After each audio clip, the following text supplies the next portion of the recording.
Most people picture a blessing as a bigger house, a newer car, a bank balance that makes life easy. What if I told you that's not the whole story? What if the quiet, ordinary things you already have are the real markers of God's favor?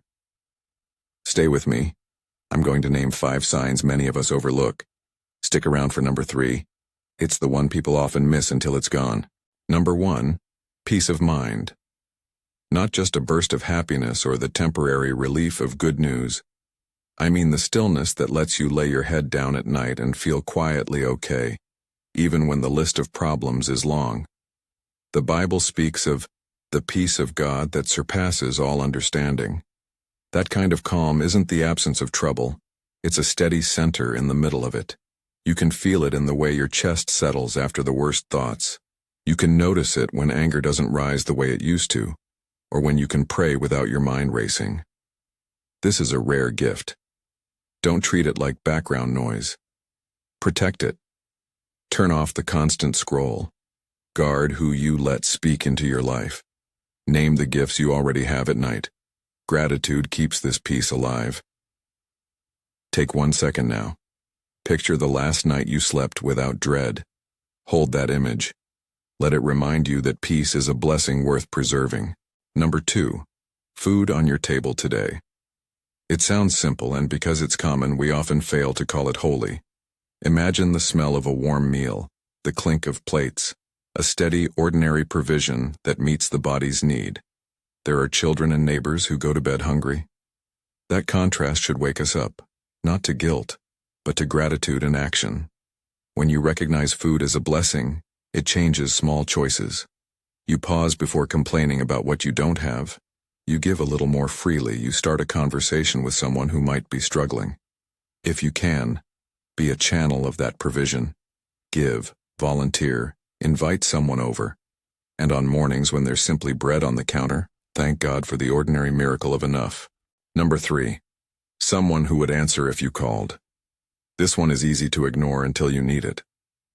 We live in a loneliness crisis where many learn to survive without a single dependable voice on the other line.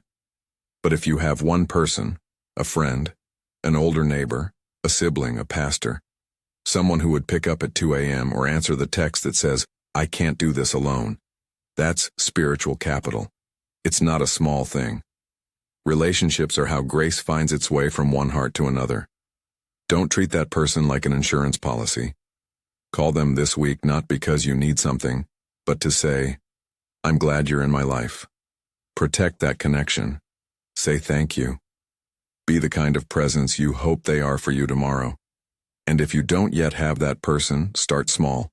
Reach out, join a group, be persistent in kindness. Sometimes God answers the cry for a companion by placing one step at a time in front of you. Number 4, you woke up this morning. The rawness of that fact should slow you down. Waking is not a right you earned. It's a gift that allows for purpose, repair, mercy, and new choices. Each new day hands you a blank page. It's an opportunity to show up differently, to speak gently, to make one call, to forgive a little sooner, to refuse bitterness a single time.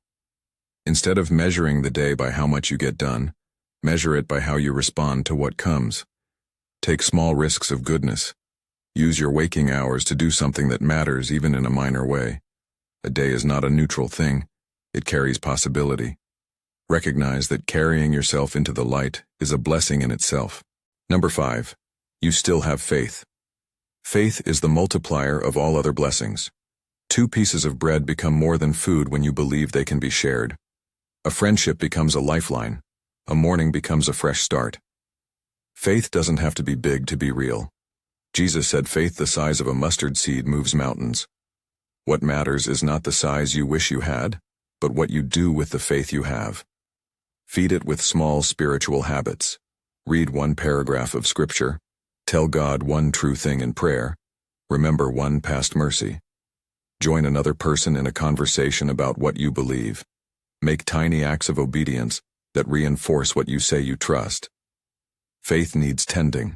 It can be crowded out by noise, cynicism, and the relentless promise that happiness must look like affluence. Protect your faith as you would protect any fragile, valuable thing. These 5 signs, peace, provision, a faithful person, another morning, and remaining faith, are not flashy. They don't always make headlines. They won't always be the things other people envy. But they add up. If you have even one of them, you are carrying an invisible wealth. If you have all 5, you are standing on a foundation that will hold you when storms come. What should you do with this? First, notice. Stop measuring blessing only by what's loud and obvious. Second, protect what you have. Create boundaries. Say thank you often. Invest time in relationships. Feed your faith with small, consistent practices. Third, share. When you can, pass along a meal, a listening ear, a quiet word of encouragement. Blessing is meant to flow. If one of these spoke to you, type the word blessed in the comments. Share this with someone who needs to be reminded. Come back to this list on a hard day and let it steady you.